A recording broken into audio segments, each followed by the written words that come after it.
Começa agora, pela TV Universitária, o Momento Espírita na TV. Apoio Cultural. Altasfer Ferro e Aço. Meta Assessoria Contábil. Dermativos Farmácia de Manipulação. E Support Solution Informática. Olá, amigo telespectador. Estamos iniciando mais uma vez o nosso programa semanal Momento Espírita na TV Universitária Canal 7. Este programa é produzido pela USE Intermunicipal de Tupã, em parceria com a FEB TV, que é a TV da Federação Espírita Brasileira. Hoje vamos apresentar uma matéria em que a palestrante espírita Marta Antunes falará sobre o atendimento espiritual através do passe na Casa Espírita. Esta matéria faz parte do programa Livros que Iluminam da FEB TV. Prezados amigos, estamos aqui para mais uma edição do programa Livros que Iluminam. Um programa de entrevistas em que recebemos aqui neste estúdio maravilhoso, localizado na Biblioteca de Obras Raras da Federação Espírita Brasileira em Brasília, sempre recebendo um autor, um compilador, organizador, um tradutor, enfim, um estudioso da obra espírita que possa nos auxiliar no entendimento das verdades espirituais. E hoje nós estamos recebendo Marta Antunes, que é coordenadora da obra O Atendimento Espiritual pelo Passe. Para a doutrina espírita, o passe é uma verdadeira transmissão de energias fluídicas, auxiliada pela assistência de espíritos superiores. Por este motivo, o passe é relacionado com frequência ao processo de cura, seja ela física ou espiritual. Como o simples gesto do passe pode distribuir vibrações tão profundas a ponto de recuperar o equilíbrio de um espírito? O que é preciso para transmitir boas energias aos próximos mais necessitados? Qualquer pessoa pode ministrar o passe?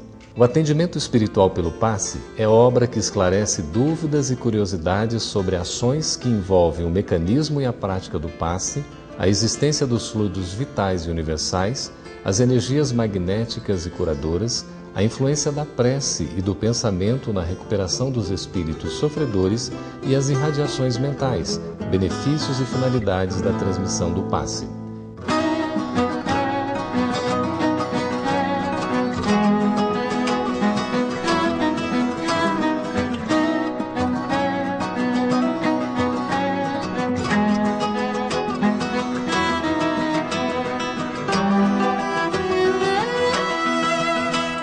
Marta, seja muito bem-vinda. Obrigada, Geraldo. Alegria nossa estarmos aqui. Fala-se muito, Marta, em passe. Podemos dizer que o passe é uma espécie de benzedura, de jorei? Qual que é a visão espírita do passe? Para o espiritismo, o passe é uma transmissão mista de energias ou de fluidos, mas é uma transmissão de energia mista por quê? Porque resulta do somatório das energias daquele que está doando e do espírito que está colaborando nessa transmissão. Porque o espírito também colabora com as suas energias. Com relação ao jorei e à benzedura, supõe-se que nessa situação só esteja envolvido o fluido daquele que doa, ou seja, o fluido magnético ou animal, como Kardec também utiliza. Não há envolvimento espiritual. O passe seria algo além, então? O passe seria, na concepção espírita, uma união de dois tipos de energias, de dois tipos de fluido. O que provém do mundo físico, do transmissor, da natureza, do nosso mundo, dos vegetais, dos animais, da água, e também somando-se a energia que existe no plano espiritual, do espírito que está transmitindo e do ambiente, da natureza do mundo espiritual. Então, esses dois tipos de energias, elas se unem e formam um terceiro, que é transmitido à pessoa que está recebendo o passe. E qualquer pessoa pode transmitir o passe, Marta? Em princípio, sim. Por que em princípio? Uma pessoa muito idosa, ela precisa, na verdade, receber passe. Às vezes tem idosos que são muito saudáveis, mas não é, às vezes não é o que acontece. Uma pessoa que está com uma enfermidade, então ela está com perda de energia vital, de fluido vital. Então ela precisa receber, não doar. Pessoas que têm hábitos de ingerir álcool, pessoas que têm vícios sociais ou não, cigarro e outros, não deve, porque os seus fluidos estão contaminados com essas substâncias. E existe alguma técnica especial para a aplicação do passe? Não há. O passe, como ele é uma doação fluídica, a pessoa nem precisa estar presente.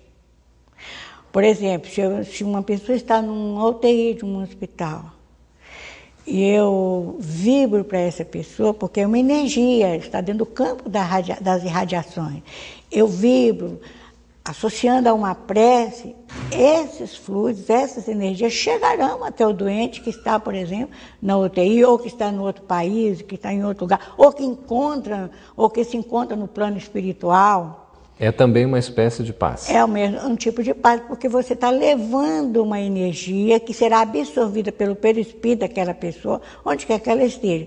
E do perispírito, se a pessoa estiver encarnada, vai distribuir para o corpo físico. Se não estiver encarnada, distribui nos órgãos do seu perispírito. Então é uma espécie de passe à distância. Seria o que normalmente se chama de passe à distância. Quer dizer, porque na verdade nós estamos lidando com energias que estão em outro campo de vibração humana, em outra dimensão. Então, quando uma pessoa recebe um passe aqui entre nós, no nosso plano físico, é absorvido pelo perispírito. É absorvido pelo perispírito, o nosso perispírito, e através dos centros de forças, que André Luiz nos fala dos centros de forças, que estão localizados no perispírito, e são 7 os principais. Daí chega um corpo físico, são canais, os centros de força são canais de comunicação com o corpo físico. E quem é que recebe essas energias vindo dos centros de força? Os plexos nervosos localizados no corpo físico. Só que no corpo físico nós temos 4 plexos nervosos. O passe pode curar efetivamente? O passe não só pode, como em geral cura. Mas mesmo nessa situação, quando não há cura propriamente dita, o passe produz grandes benefícios. A pessoa fica mais animada, fica mais fortalecida, mais renovada. Então é sempre recomendável o passe. É como se estivesse lavando a alma, Marta? É como se estivesse lavando a alma, botando tudo limpinho, substituindo umas energias, vamos dizer assim, mais pesadas. Deletérias, doentes, enfermos, por energias boas, saudáveis. É como se estivesse fazendo uma higienização. É um processo de higienização, a transmissão do passe. Então é recomendável a gente tomar o passe de vez em quando? É recomendável. Agora, isso não significa que a gente deve abusar. Então tem pessoas que não tem nada, ou tem qualquer coisa que pode ser resolvida e vai tomar passe. Não podemos ser papa-passes. Não podemos ser papa-passes, porque o que acontece? A natureza é muito equilibrada. Se você toma, por exemplo, vamos dar um exemplo da vitamina C para se ter um exemplo claro. O organismo tolera até uma quantidade X de gramas de vitamina C. Depois daquilo, que o organismo está saturado, ele começa a eliminar. Então, uma pessoa que fica o tal do chamado papa-paz, na verdade ele não está recebendo nada, ele está ocupando o espaço que deveria ser dado a uma pessoa que realmente necessita. Agora, voltando a uma pergunta logo no início, que você fez sobre o passe, que o passe, do sangue, nós estávamos falando do sangue. Nós observamos que Jesus fez a imposição de mão. Esse eu vou falar daqui a pouquinho, que eu quero que você aborde esse assunto também. É porque a Marta já tocou em tantos assuntos, até alguns profundos, como é o caso, por exemplo, do perispírito. O perispírito a gente sabe que é no dizer de Paulo, apóstolo, né, Marta? O corpo espiritual, o corpo do espírito. E segundo o pesquisador brasileiro, Hernani Guimarães Andrade, o perispírito seria o MOB, né? Aquele modelo organizador biológico. É um corpo fundamental que dá praticamente a base para toda a estrutura do corpo físico, não é? E sobrevive à morte, antecede inclusive a própria reencarnação, essas coisas todas, e sabemos da sua importância na cura, no equilíbrio do indivíduo. Marta, nós vamos aprofundando os assuntos. Você estava falando de Jesus. Jesus aplicou o passe? Aplicou. Ele aplicou não só o seu fluido vital, sua energia poderosa, sua poderosa energia vital, como ele, em muitas situações, ele aproveitou elementos da natureza.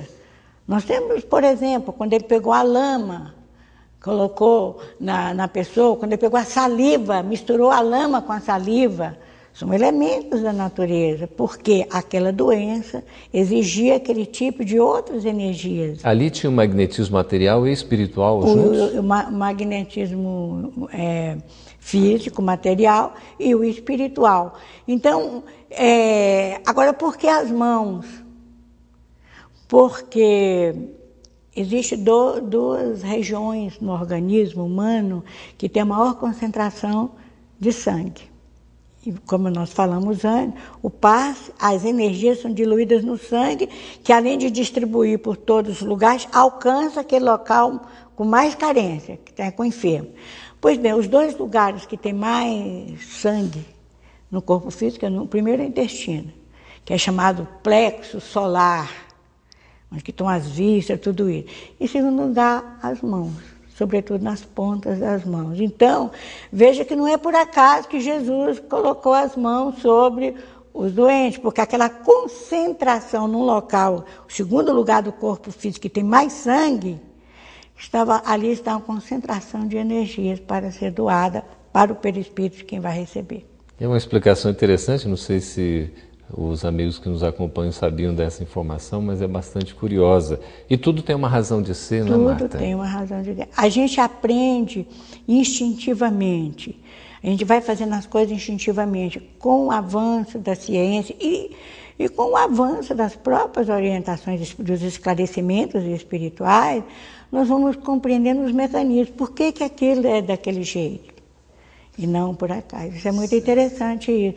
Então não há necessidade da pessoa fazer gesticulações, a pessoa que vai receber colocar as mãos para cima, ou a pessoa que vai receber o passe ficar com as pernas cruzadas, ficar com as pernas descruzadas.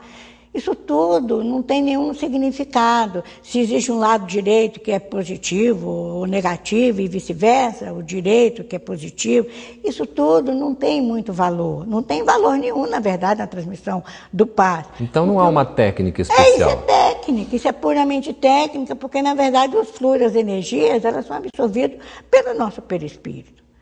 E daí é que entra no sangue e vai ser distribuído. E vai chegar no lugar certinho. Então não adianta, às vezes, quando nós estamos aplicando passe, nós temos a intuição de concentrar energia em determinado órgão. Marta, segura essa informação para nós, porque a gente quer saber mais sobre isso, e nós vamos passar agora para um breve intervalo e voltamos daqui a pouco com Livros que Iluminam, conversando com Marta Antunes.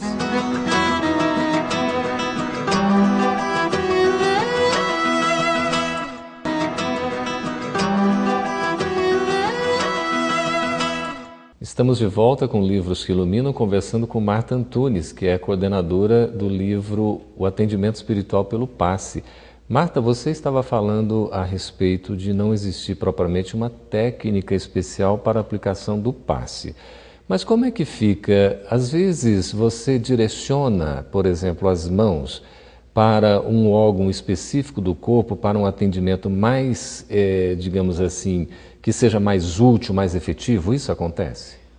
Acontece, sobretudo se a pessoa que está transmitindo o passe, o médium de passe, ela está muito sintonizada, ela guarda uma boa sintonia com o espírito orientador, o espírito protetor que a está auxiliando nessa transmissão.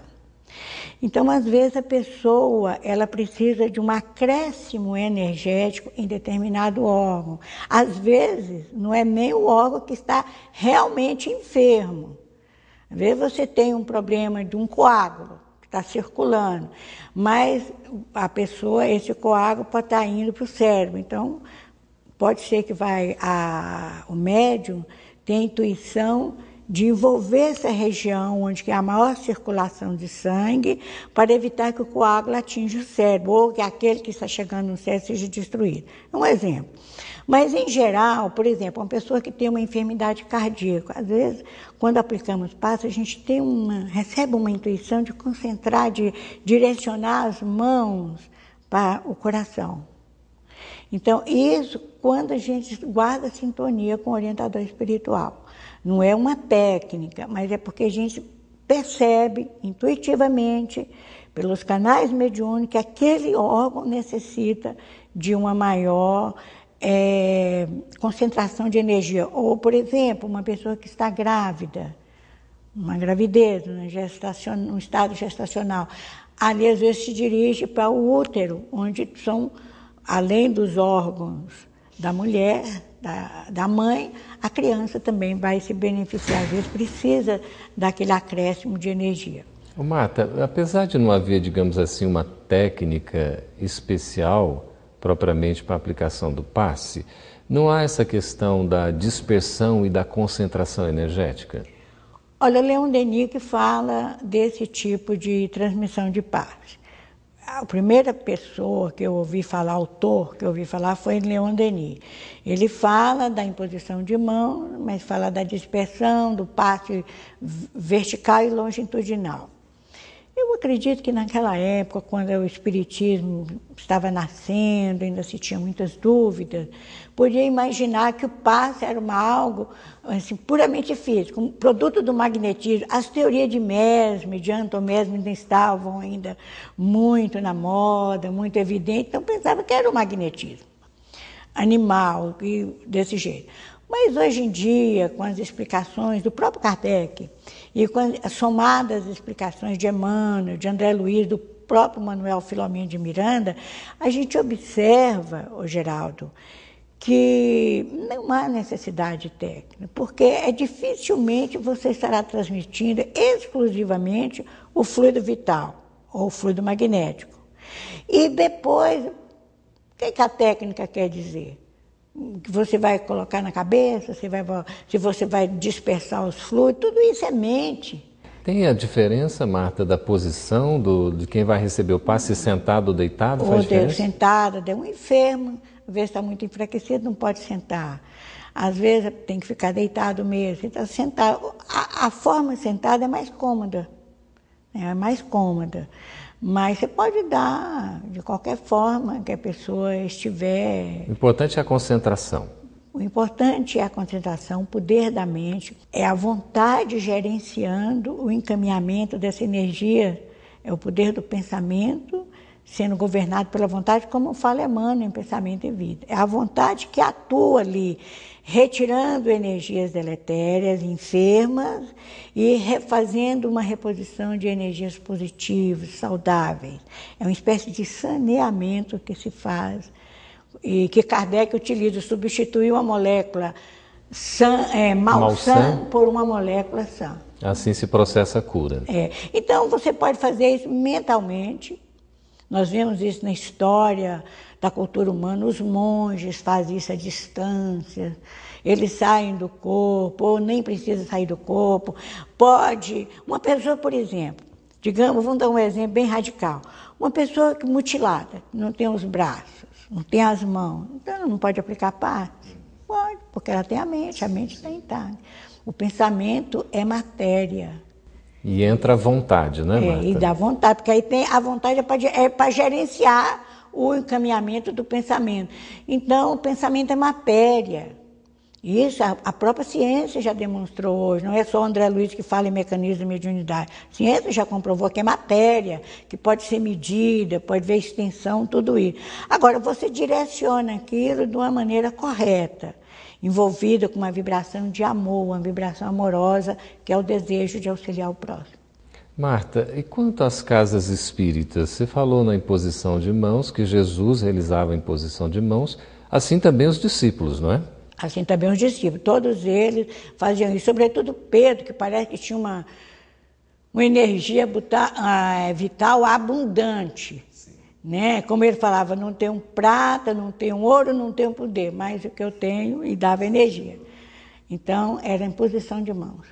Para a casa espírita, existe alguma recomendação de que a aplicação do passe seja exclusivamente pela imposição de mãos, sem usar qualquer outro mecanismo? Olha, Jesus deu o exemplo.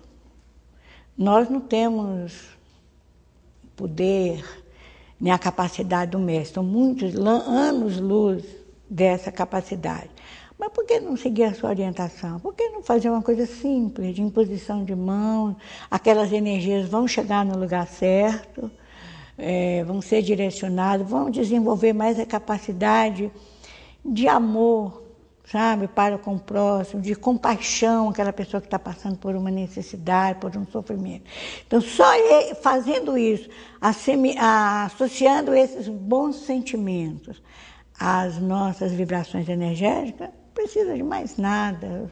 Posição de mão está Se a gente pode simplificar, para que complicar, não é isso? Exatamente. Agora, nós estamos, entre aspas, viciados. Tem pessoas, se não fizer um ruídozinho, se não espalhar bem as mãos, ela não considera que deu nem que recebeu o passe. Mas isso é questão de mudança de comportamento. Com pouco as coisas vão melhorando, vão voltando aos eixos. O passe seria um ato discreto, a gente poderia dizer isso? Um ato o quê? Discreto, sem alarde, sem querer lógico, aparecer. Pois ele pode ser feito até a pessoa no seu quarto, no seu ambiente de trabalho, ela vai para um lugar, se isola, ela pode mentalizar a pessoa. Então, não precisa nada de estandalhaço, de espetáculo, é uma coisa muito simples. Então, o passe pode ser aplicado em qualquer lugar? Em qualquer lugar. Por qualquer pessoa? Por qualquer pessoa, guardando aquelas condições que falamos anteriormente. Aquelas pessoas que estão saudáveis, que têm hábitos de vida saudáveis, que não têm vícios, pessoas que não estão tão doentes, que não idosas, aqueles fatos assim. Mas pode ser dado. E em qualquer lugar é sempre bom aí um pouco de introspecção. Você não vai ficar chamando a atenção no meio de uma multidão. Mas mesmo numa multidão, utilizando essa figura, você pode transmitir o passe mentalmente. Você pode envolver a pessoa numa vibração amorosa, energética, e se ela estiver aberta a esse recebimento, ela vai receber. Acredito que Jesus deva ter aplicado muito passe, Marta, através do toque que lhe faziam na sua túnica e também do próprio olhar que ele dirigia às pessoas. O magnetismo superior dele. Agora o Cristo usou, ele teve muitas formas diferentes, merece até um livro, viu, sobre as diferentes formas de transmissões energéticas que o Cristo utilizou. Nós temos desde aquele que ele falava, tua fé te curou, levanta-te. Ele não estava dormindo, ele não estava morto, estava dormindo, levanta-te, anda. E tem aquele que dá lama com a saliva, que é realmente intrigante, né? Pegar uma lama e tem uma explicação. Aquela cura da orelha do soldado Malcos também, que Pedro, não é? Do soldado, exato. Aquela que foi a distância da filha. Do centurião, que ele foi pedir pelo servo, o servo que estava doente. O servo não estava lá, aquele centurião pediu pelo seu empregado, pelo seu servidor, e o Cristo auxiliou à distância. A própria cura que foi realizada, que Emmanuel narra há 2000 anos, não é isso? De Públio Lentulus, da sua filha Flávia, a esposa Lívia estava lá, e quando ele estava conversando com o Cristo, a menina estava sendo curada. Exato. A cura da sogra de Pedro, a da mulher Ciro-Fenícia, que nem era de tradição judaica, e que ela acreditava que se ela tocasse na veste do Cristo, ela seria curada. Porque, na verdade, não foi a veste que curou, foi a energia, tanto que ele falou, uma virtude saiu de mim. É muito interessante. O Velho Testamento também, Marta, repleto aí, não é? De atuação de curas e certamente de aplicação de passe. De passe, porque o passe, na verdade, se a gente for... Passe é algo que passa. O que é que está passando? uma energia que está saindo de um e passando para outro. É uma transmissão, é uma coisa dinâmica. Por isso que com o tempo a gente vai aprendendo que não precisa de posturas, de posições, cruzar os braços, cruzar as mãos, tirar o sapato. Tem pessoas que para transmitir o passo colocou na cabeça que tem que tirar o sapato. Além, não é muito estético isso. Hoje a gente quase não usa mais o relógio de pulso, mas e tirar o relógio de pulso? É necessário? Pois é, falava-se, nós vamos especulando a nossa simplicidade, a gente vai criando uma série de especulações, e como a gente não vai atrás para ver se é verdadeiro, a gente não chega a uma conclusão. Talvez a questão do relógio de pulso é só por causa do barulho, né, do Márcia? barulho, que é incomodativo. Mas não influenciou o magnetismo. O magnetismo não vai influenciar em nada. Muito bem, estamos conversando com Marta Antunes, que é coordenadora da obra O Atendimento Espiritual pelo Passe, e falando sobre esse assunto tão palpitante, o passe, a sua cura, a possibilidade de melhoria do indivíduo recebendo esse benefício espiritual. Vamos para mais um intervalo e voltamos daqui a pouco.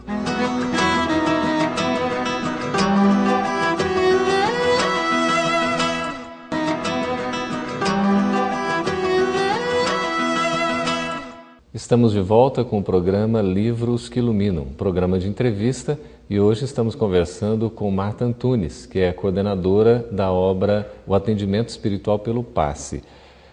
Marta, o Passe integra a chamada fluidoterapia. Como é que isso se processa exatamente? Bem, fluidoterapia, como o nome diz, é a cura, ou o tratamento, melhor dizendo, terapia, tratamento pelos fluidos. Aliás, eu queria até fazer uma pequena diferença entre energia e fluido. Geralmente a gente utiliza a palavra fluido como sinônimo de energia. Energia são vibrações que estão no campo das irradiações. Energia luminosa, energia calorífica, radiações. Energia cósmica, energia mental.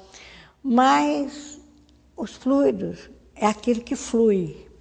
Então, geralmente, tradicionalmente, a ciência considera fluido como os líquidos. Os líquidos, os gases, os líquidos e os gases, que é aquilo que flui. Tem ligação com a oração, por exemplo, com a prece? Com a prece.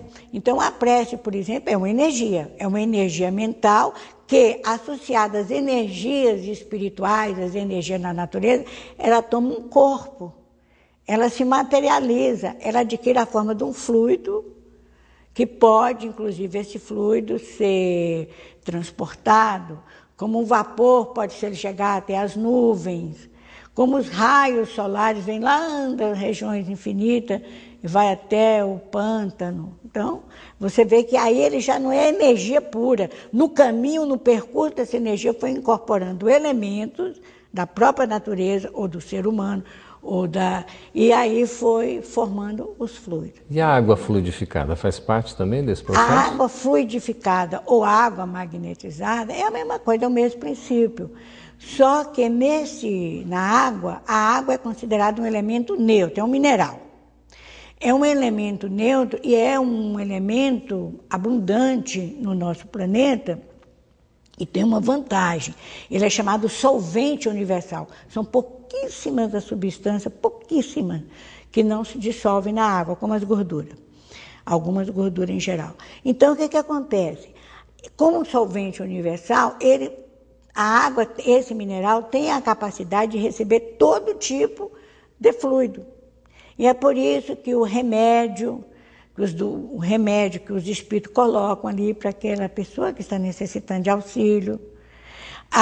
Essa água se transforma. Por que quando uma pessoa vai fazer um alimento, em casa, vai fazer comida, cozinhar, se ela tem uma vibração amorosa, se ela é equilibrada, os alimentos estarão impregnados daquela vibração e vai fazer bem para quem se alimenta. Até no banho, não é, Marta? No banho.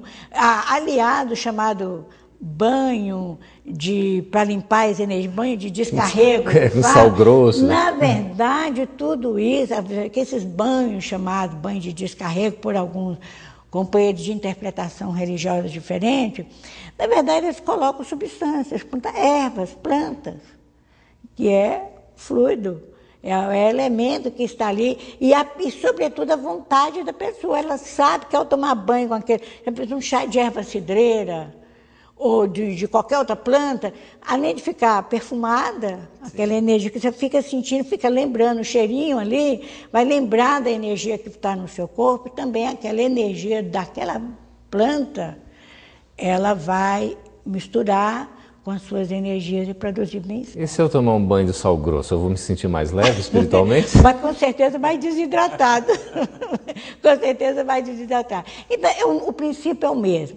Aliás, nós chegamos a uma outra coisa que foi criada, né? Foi inventada por um alemão, o Hahnemann, que são os remédios homeopáticos. Sim.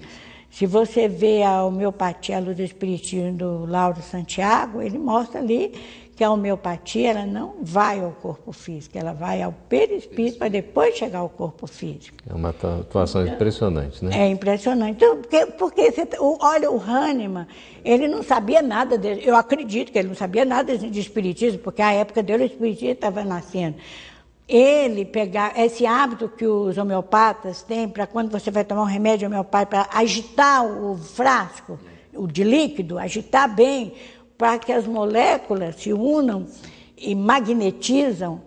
Ele, naquela época, ele descobriu que quando um remédio homeopático saía de uma cidade da Alemanha para outra, distante, em outro país, ou numa cidade do interior, eram levados aqueles remédios no lombo de animais, na carroça, então agitava. E ele como um grande cientista, ele observou que aqueles que agitavam, os efeitos eram melhores.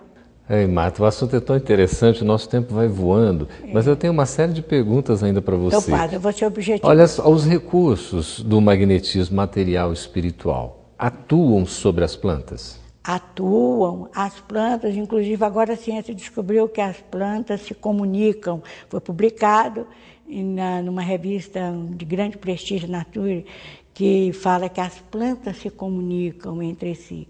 Então, atuam. Você nota que as pessoas que têm... Eu conheci um japonês, aqui eu vou citar o nome dele que merece, o senhor, um respeitado senhor Nayama, que foi quem trouxe esse cinturão verde para a capital do país. Eu o conheci pessoalmente. O filho dele foi um colega meu na universidade. Então, ele tinha um amor pelas plantas. Eu cheguei para ele uma vez, fui na casa dele, na chácara Nayama, que tem em Taguatinga, que é a cidade satélite, ele sentado no meio daquelas plantas. Eu falei, como é que o senhor faz para ter umas plantas tão bonitas, tão cheias de vida, tão cheias de vida? Ele falou, amor. Elas então, são sensíveis. Ele não era só uma pessoa que conhecia de planta, mas ele tinha amor. Então, olha a doação energética aí. Amor, ele falou só isso, resumiu nisso. Cuidado com amor. Né? Assim também com os animais, não? Com os animais. Os animais, inclusive, eles doam sua energia. Veja o caso do cão, que é chamado o companheiro fiel do ser humano. Ele transmite ao ser humano uma energia de amizade, de fidelidade, sabe? Então, nós vivenciamos uma situação de uma pessoa que tinha um pastor alemão, e esse pastor alemão, uma pessoa dentro da casa começou a passar mal, ele começou a chorar, correr, estava preso lá de fora, e alguém dentro da casa passando mal, e o animal não sabia o que fazer. Quando chegou o médico que foi levado, ele se emocionou tanto que ele perdeu o controle de esfíncter. Mas ele chorava, lambendo as pessoas, porque viu que a cura chegou para aquela pessoa que estava dentro daquela casa. Então, você vê como é que é essa ligação dessas energias que envolvem os animais. Marta, já para a gente encaminhando para o nosso encerramento, falar de postura. Qual deve ser a postura do passista? O passista é sempre um médium? A gente pode afirmar que ele é um médium passista? Olha, a gente evita falar passista por causa da escola de samba. Sim. Só por causa da escola Aquele que aplica o passe. Mas quando a gente fala passista, a gente está entendendo que é a pessoa que está transmitindo o passe. Então, a postura deve ser a mais simples possível. Não deve usar, por exemplo, roupas extravagantes que vai distrair a atenção da pessoa que está recebendo. Nem perfumes fortes, porque incomoda. isso é incomodativo, nem acessórios, como o relógio que foi falado antes, o barulho do relógio, da pulseira. Então a pessoa deve ter usar uma vestimenta normal, estar asseada, né, para não transmitir odores desagradáveis, deve ser simples, deve evitar tocar a pessoa, porque, sobretudo, quando publicamente, que você não conhece, se a pessoa é harmonizada ou desarmonizada, na intimidade, com o filho, com a pessoa que é um amigo, você pode até colocar as mãos na cabeça, não tem problema nenhum, isso não faz nenhum mal. É ter um gesto de afeto, como um beijo de uma mãe, é um passe. Mas não comumente, não, né? Não publicamente, comumente, porque pode causar outro tipo de impressão, a gente não sabe. E a postura daquele que recebe o passe? E a pessoa que transmite, além de ter a confiança no auxílio espiritual, o que recebe também deve ter confiança. Se não for curado daquele mal que o atinge, pelo menos vai ser amenizada a sua provação. Para fecharmos, Marta, qual a relação do passe com a reforma íntima do indivíduo no processo do atendimento espiritual? Tem tudo a ver. Nós sabemos que, à medida que reforma íntima é a nossa transformação para o bem, nos tornarmos pessoas de bem. À medida que vamos evoluindo intelectualmente e moralmente, as nossas energias são mais superiores. E com isso, nós doamos fluidos mais harmônicos, mais equilibrados. Então, não só a pessoa que transmite passe, mas todos nós, os que recebemos ou os que doamos, devemos nos posicionar perante a vida para nos transformar realmente em pessoas de bem, adquirindo virtude, desenvolvendo outras, porque aí nosso perispírito também vai se transformando, não é uma matéria fixa, ela vai se transformando e nós vamos transmitindo melhores energias às pessoas. E esse é o objetivo do Espiritismo, né, Marta? A própria transformação íntima do indivíduo, a transformação moral. Nós agradecemos a Marta, a sua presença, os seus esclarecimentos, agradecemos inclusive a todos que estão nos acompanhando e encerramos aqui mais uma edição do programa Livros que Iluminam. Muito obrigado. Muito obrigada também.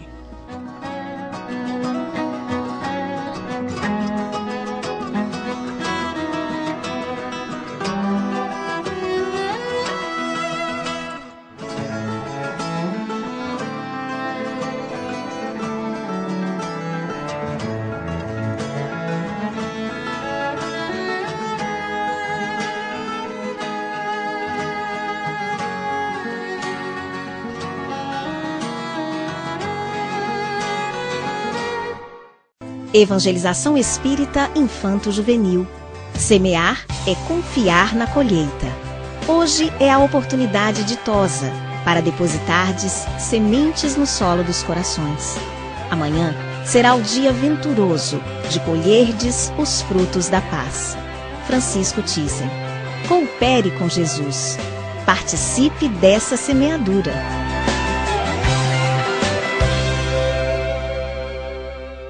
Agora, amigos telespectadores, ouviremos o depoimento de Elaine Amorim sobre o assunto Provas da Vida.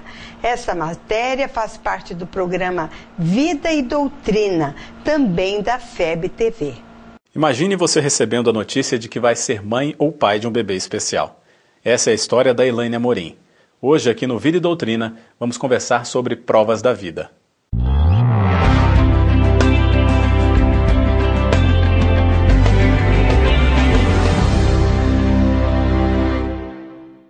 Sejam bem-vindos ao Vida e Doutrina. Nosso tema hoje é Provas da Vida. Recebemos aqui em nossos estúdios a Elaine Amorim, que é mãe de um bebê especial. Vai contar um pouco dessa história pra gente. Elaine, muito obrigado por compartilhar essa história com a gente. Seja muito bem-vinda. Obrigada.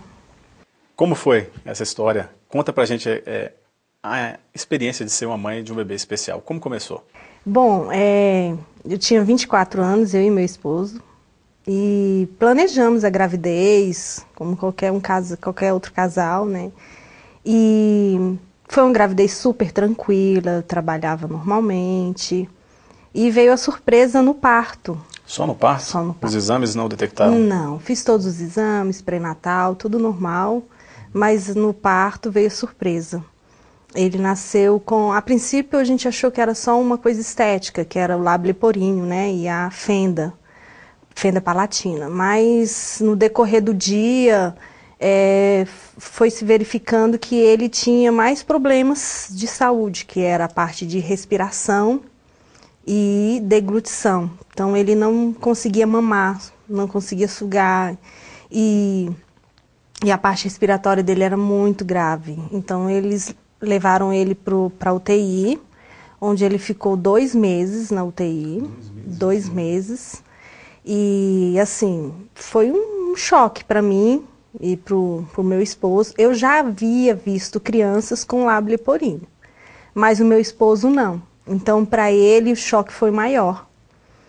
E eu sabia que era só a parte estética, isso daí eu não tinha preocupação, porque faz a cirurgia, a pessoa fica sem problema algum, né?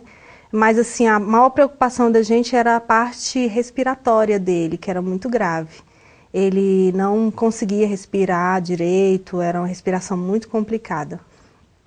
E aí, com 2 meses, nós entramos em contato, fomos indicados pelos próprios médicos a entrar em contato com o Centrinho, que fica em Bauru, onde é especializado nessa área de anomalias que eles falam, né, que é anomalia crânio-faciais.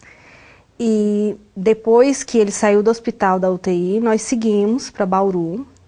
Meu esposo me acompanhou, porque ele trabalhava no Exército, então eles deram licença para ele me acompanhar junto com o meu filho. E chegando lá, nós ficamos 4 meses. 4 meses em Bauru, o tempo todo. Só que assim que ele chegou, ele também foi direto para a UTI, porque ele já estava com uma infecção pulmonar muito grande. E assim, a vida dele ali, naquele momento, os médicos falaram que era muito grave. E o pulmão dele fechou, não abria.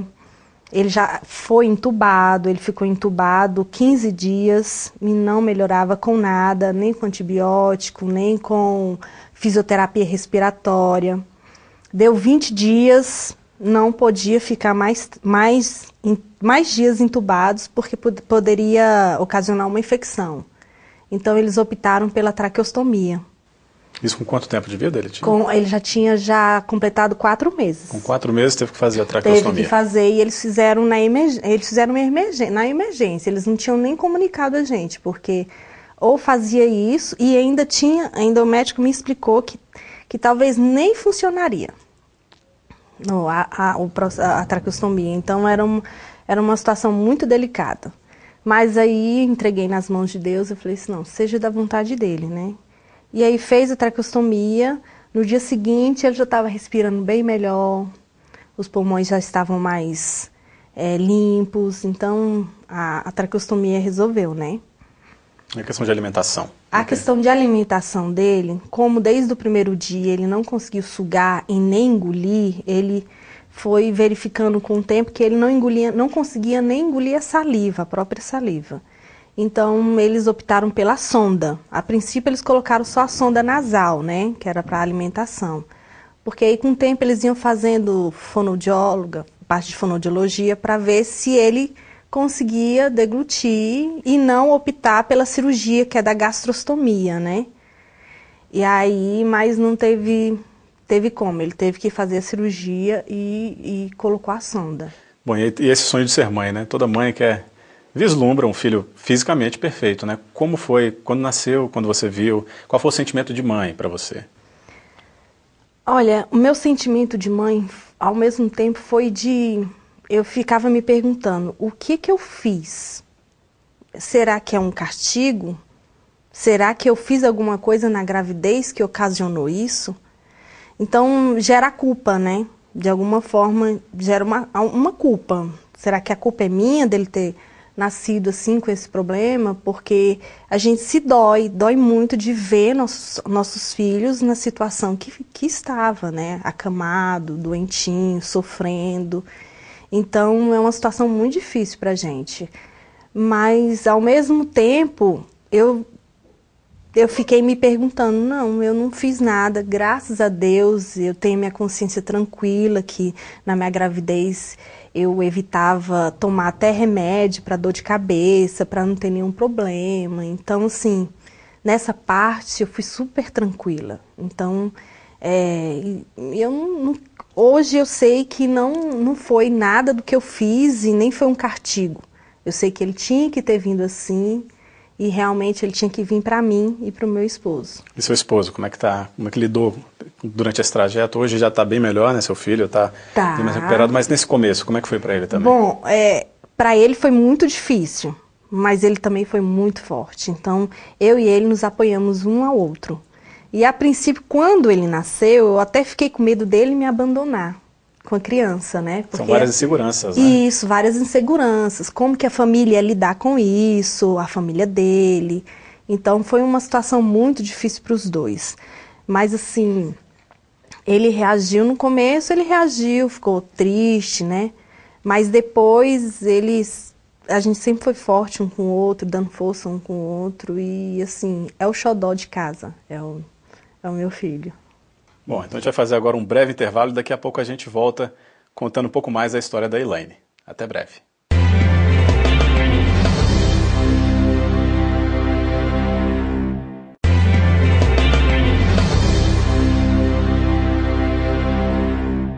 Ela foi surpreendida com a notícia de que iria ter um filho especial. Hoje a Elaine está aqui com a gente conversando sobre o tema Provas da Vida. Antes de voltarmos aqui à entrevista, vamos saber qual a visão do Espiritismo sobre o tema.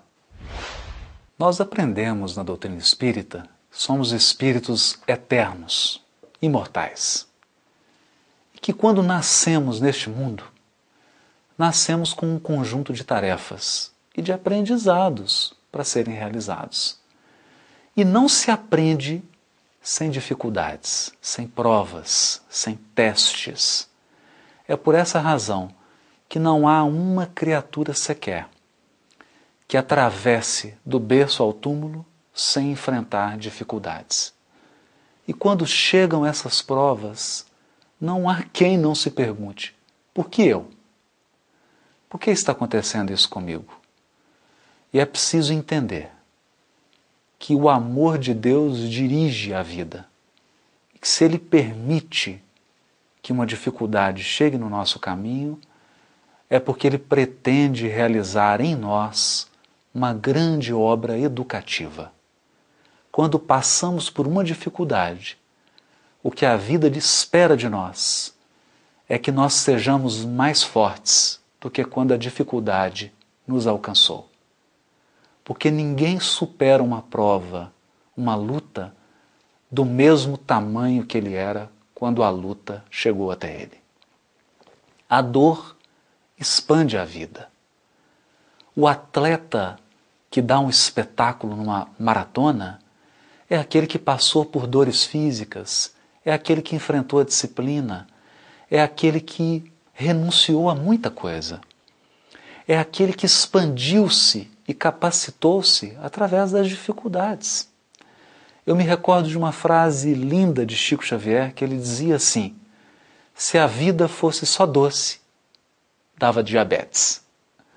É preciso ter um desafio, uma dificuldade que fortalece o nosso espírito.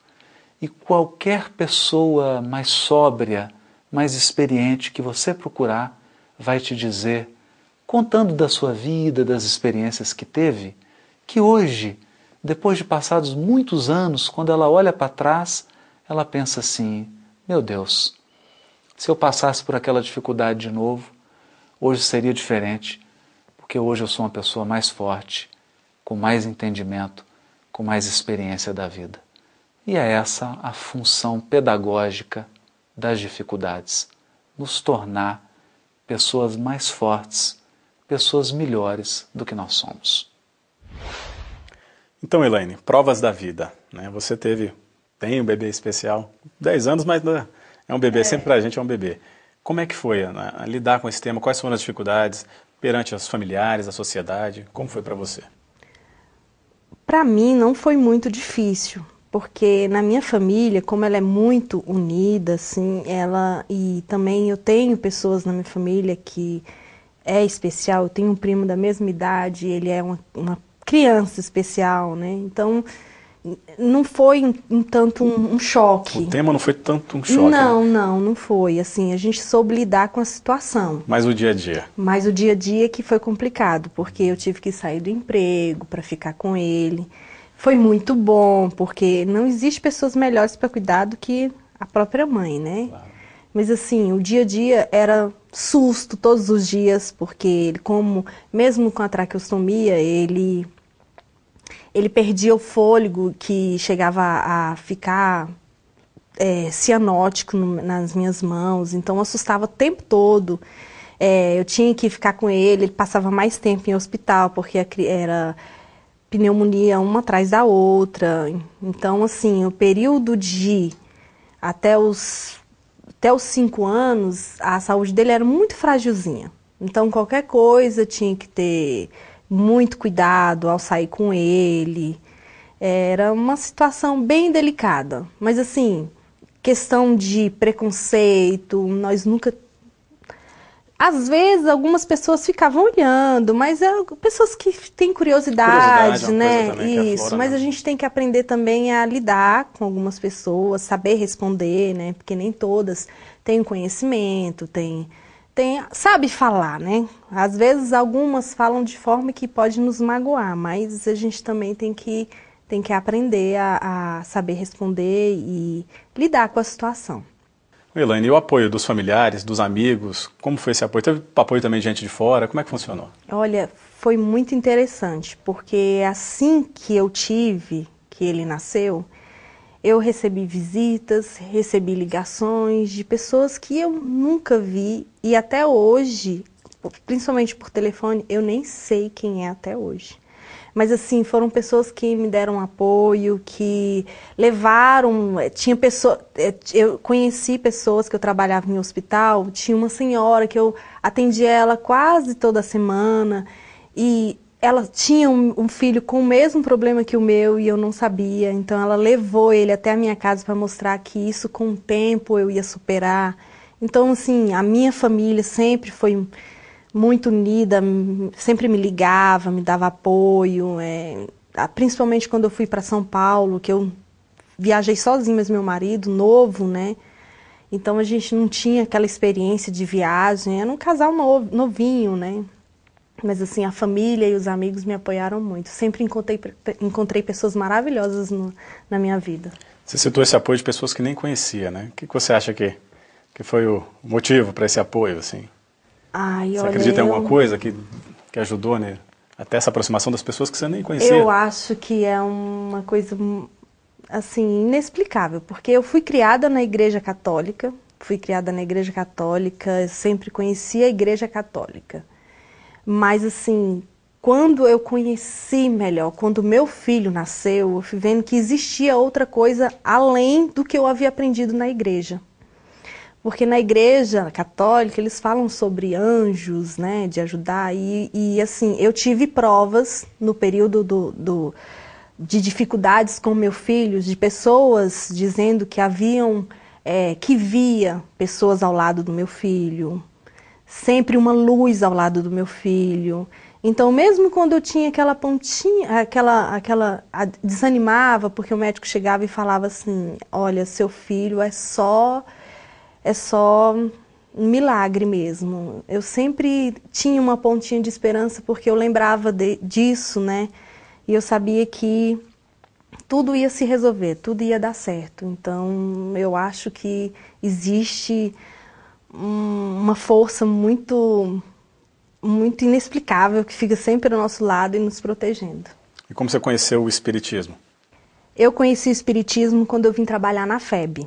Assim, conhecer melhor o Espiritismo. Seu filho já tinha nascido? Já meu filho, anos, né? Hoje ele já está com 10. Mas na época que você... Eu comecei a trabalhar na FEB, ele tinha 3 anos. Ele ia completar 4 anos. Ainda estava com uma sonda, inclusive, Estava com a sonda para alimentar e a traqueostomia. Mas assim, ele já era uma criança bem mais esperta, estava melhorando, a parte respiratória dele já estava bem melhor. E essa questão da compreensão das provas da sua vida, né? Aflorou com a aproximação do Espiritismo? Aflorou. Quando eu vim para a FEB, assim, pessoas, funcionários conversavam comigo com relação ao meu filho ter nascido com esses problemas, né? E assim, tudo eu fui compreendendo melhor a vida, né? As dificuldades da nossa vida. Então, assim, para algumas pessoas acreditam que seja, como eu havia dito, castigo, né? Castigo de Deus, provação que a gente tem que passar. Mas hoje eu acredito que não. Hoje eu realmente acredito que a gente tem que passar por isso. Eu me sinto uma mãe especial, como o meu marido também. Ele fala que ele é um pai especial, porque a gente tem uma criança especial, que é a alegria da casa. E então, nunca, nem eu e nem ele, nós nunca rejeitamos ele de forma alguma desde o nascimento. E assim, o Espiritismo para mim me ajudou muito a esclarecer essa questão do nascimento dele, o porquê dele ter nascido assim. Então, me ajudou muito, me ajudou bastante. Elaine, quais foram as respostas do Espiritismo que te ajudou nesse consolo? O dia a dia. Quando eu via ele crescendo, se desenvolvendo, e quando eu engravidei de novo, pela segunda vez, e ele aceitou, e quando eu fui dar a notícia que eu estava grávida, ele agiu de uma forma inexplicável. Ele agiu como se ele já soubesse. E assim, eu fiquei preocupada, porque como que eu ia dar notícia, porque eu havia engravidado 2 vezes e tive aborto espontâneo. Então, quando eu contei para ele as 2 vezes, ele teve uma rejeição negativa, ele não aceitou as outras 2 gravidez. E nessa gravidez, ele foi muito compreensivo, ele agiu de uma forma como se ele já soubesse. Bom, então a gente vai saber daqui a pouco por que você acha que ele já sabia no próximo bloco. Vamos a um breve intervalo e voltamos daqui a pouco.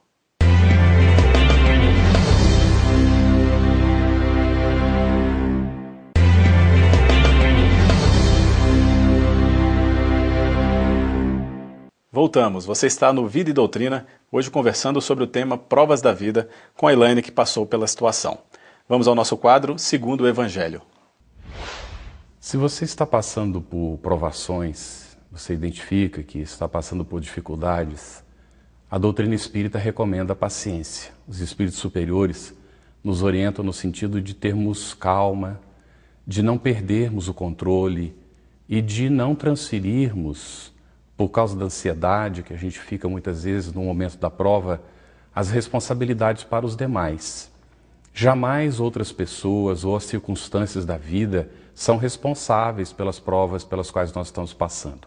Então nós somos responsáveis por elas de alguma maneira e nos cabe a nós superá-las. Se elas já chegaram até nós, as provas, é porque Deus já confia que nós temos os elementos suficientes para superar essas provas. Tenha confiança em você mesmo. Confie no amparo de Jesus, no amparo do seu anjo da guarda, dos bons espíritos, daqueles espíritos familiares que trabalham pelo nosso bem. Ore constantemente, mantenha a vigilância e faça a sua parte. Bom, Elaine, você comentou com a gente que seu filho aceitou muito bem a sua última gravidez. Você teve só mais um filho? Só mais um. Qual o motivo que você acha que ele teve essa aceitação melhor? Bom, quando eu fui dar notícia para ele, né, eu fui falar para ele que eu estava gestante, da forma em libras, né, tentar comunicar, porque ele não fala, né, e não escuta muito. Então, a gente tem que tentar se comunicar da forma que ele entende, né. E eu fui explicar para ele que eu estava com um bebê, e mostrei um sapatinho, e ele agiu, me deu um beijo, me deu parabéns, me deu um beijo na barriga, e depois de 1 semana ele fez um desenho do irmãozinho, falando como que era o irmãozinho. E o irmãozinho tinha o cabelo igual a ele, era branquinho igual ele, e ainda eu comentei com o diretor aqui da casa, e aí eu falei assim, então vamos esperar, quando o neném nascer, vamos ver se é igualzinho. E é muito parecido com ele, e eles são muito amigos. E ele tem muita paciência com o irmãozinho. E eu sei que esse irmãozinho que veio foi para ajudá-lo. Então, eu acredito que nada é por acaso. Eu tenho esse dilema na minha vida, porque nada que acontece com a gente é por acaso, tem sempre uma explicação. E eu sei que os dois na minha vida têm uma explicação. Passou pelas provas, né? E seu filho está saudável? O segundo neném nasceu saudável? Nasceu saudável. A preocupação da gente era isso, e mas fica, né? Fica sim, mas assim, foi super tranquilo minha gravidez, ele nasceu super saudável e é um amigão do mais velho. Que bom, Elaine. E para as pessoas que passam por essa situação, né, que estão passando por essa situação hoje em dia, descobriu que vai ter um bebê especial ou já tem um bebê especial, qual o conselho que você dá para essas pessoas? Olha, quando se descobre no período da gestação, é uma situação muito difícil, principalmente para a mãe, porque vem aí a preocupação, a depressão, né? Mas assim, o conselho que eu dou é se apegar a Deus e saber que Ele sempre vai estar ao seu lado, Ele sempre vai estar ao seu lado e nunca desanimar, porque é uma criança que vai vir na sua vida muito especial e é um amor infinito, é um amor eterno, que você não tem explicação. Eu amo demais meu filho e agradeço a Deus todos os dias por ele ter vindo na minha vida. Bom, agradecemos a Elaine, principalmente pela disponibilidade, pela coragem de contar a sua história para a gente. Com certeza está ajudando outras pessoas, né, que estão nos assistindo. Tá aí, Provas da Vida, foi o nosso tema de hoje. E vamos encerrar o programa com a leitura do Evangelho. Nosso capítulo de hoje, Bem-aventurados os aflitos, motivos de resignação. Por estas palavras, bem-aventurados os aflitos, pois que serão consolados, Jesus aponta a compensação que hão de ter os que sofrem e a resignação que leva o padecente a bendizer do sofrimento como prelúdio da cura. Também podem essas palavras ser traduzidas assim: deveis considerar-vos felizes por sofrerdes, visto que as dores deste mundo são o pagamento da dívida que as vossas passadas faltas vos fizeram contrair. Suportadas pacientemente na terra, essas dores vos poupam séculos de sofrimentos na vida futura. E é com essas palavras que encerramos o programa de hoje, Vida e Doutrina. Agradecemos a atenção de todos e esperamos vocês no nosso próximo programa aqui na FEB TV.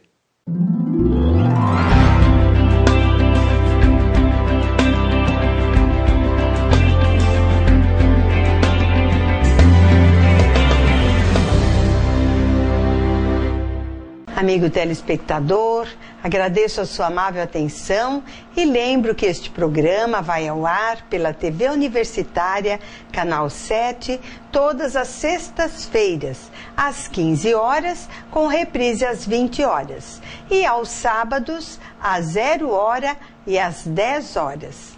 Também gostaria de informar ao amigo telespectador que os nossos programas agora podem ser acessados pela internet a qualquer momento, através do YouTube.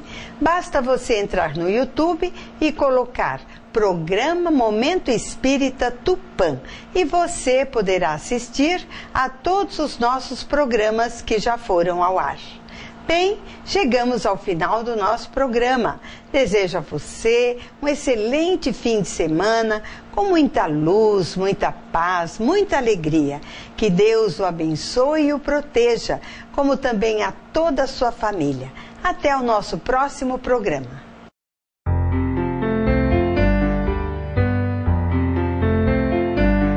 Ouça pela Rádio Tupã AM 1130 kHz, todos os domingos das 12 horas às 12 horas e 50 minutos, o programa Momento Espírita, apresentado por uma equipe de colaboradores da União das Sociedades Espíritas Intermunicipal de Tupã, com mensagens de paz, esperança e amor.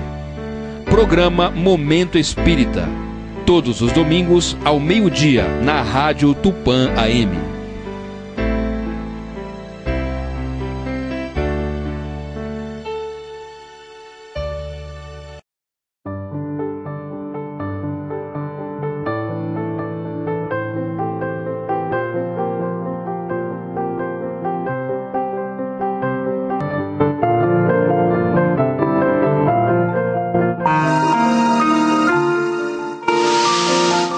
Você assistiu pela TV Universitária o Momento Espírita na TV. Apoio Cultural. Altasfer Ferro e Aço, a mais completa linha de materiais para serralheria. Ferro para construção, estruturas metálicas, bobinas galvanizadas e caixas para portões basculantes. Altasfer Ferro e Aço, Avenida Tabajaras, 1695, telefone 3496-1110. A Meta Assessoria Contábil é um escritório de contabilidade com o foco na sua empresa, com uma equipe especializada. Prestamos serviços de contabilidade, escrita fiscal, departamento pessoal, abertura de firmas, imposto de renda e demais assuntos fiscais e tributários. Mantenha sua contabilidade em dia com a Meta Assessoria Contábil. A Farmácia Dermativos tem uma linha completa de produtos para a sua beleza. As melhores marcas você encontra aqui: Adicus, Adatina, La Roque, Viti, Dermaneio, Roque e outras. Além disso, uma variedade em cosméticos manipulados de última geração. Venha conhecer a melhor e mais completa farmácia de manipulação de Tupã. Dermativos, Tamoios 1260 ou Rua Emorés 1626. Ligue 3441-4884 e 3441-6982. Support Solution Informática oferece o que há de melhor em equipamentos de informática pronta entrega, em até 10 vezes sem juros. Assistência técnica em computadores, notebooks, impressoras e atualizações de GPS. A mais completa linha de cartuchos e toners, originais e recargas. Support Solution, 16 anos comemorando com você. Ligue 3441-1277.